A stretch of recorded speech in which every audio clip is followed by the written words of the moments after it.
Hello hello guys. आज आम करवा पनीर तरकारी। तो मोर आज सजना छुई तरकारी सरी डैडी पनीर पठे।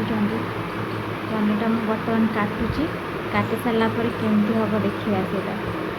तो मत भलसे रोषे आसेनी तापर भी मुझे ट्राए कर भल करने। तो केमती लगिला रोषेईटा मत कमेंट मध्यम जनइबे प्लीज।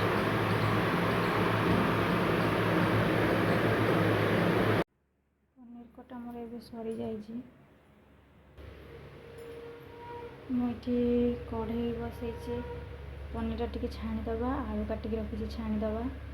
भात भी अलमोस्ट सरीगला आमर। फास्ट सजना छुई आलू बैगण बड़ी तरकारी होता सरी सारी। तो पनीर आनी रोषे करवा।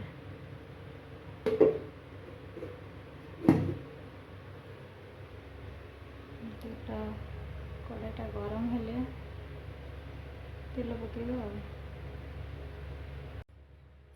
कढ़ई भी गरम हो जाइए। मो तेल पकड़ा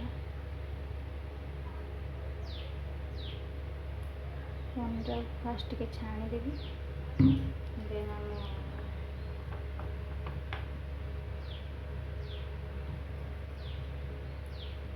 पनीरटा को जस्ट टे छाणी दूसरी टे ब्राउन कलर हो आसले बंद करदेवी। मसला कषा हो पनीरटा टे टाण होगा गरम पानी भिजई देती। मसला कषा सारे पनीर पकेगा।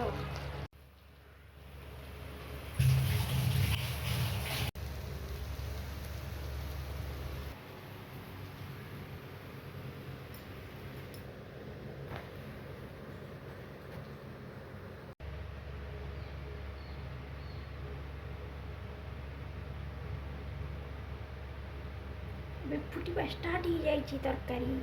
आग को देखा के जोर फुटुची। तरकारी फुटिला। कलर तो फाइनाली भल देखा जाऊँगी।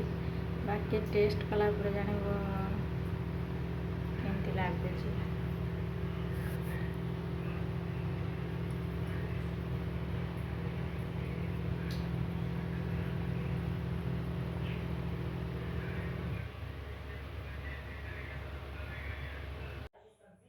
वो आप आराम से बना सकते हैं। सबसे अच्छी बात यह है कि आईएसआई मार्क है। ये चारों चीजें 5 साल की वारंटी है। क्लीनिंग लगने के बाद भी ये कभी भी डिफॉर्म नहीं होंगी। वाइट माउथ है जिसकी वजह देखा तो जाऊँ बहुत सुंदर किंतु टेस्ट कला जना पड़ो केमती तरकारी।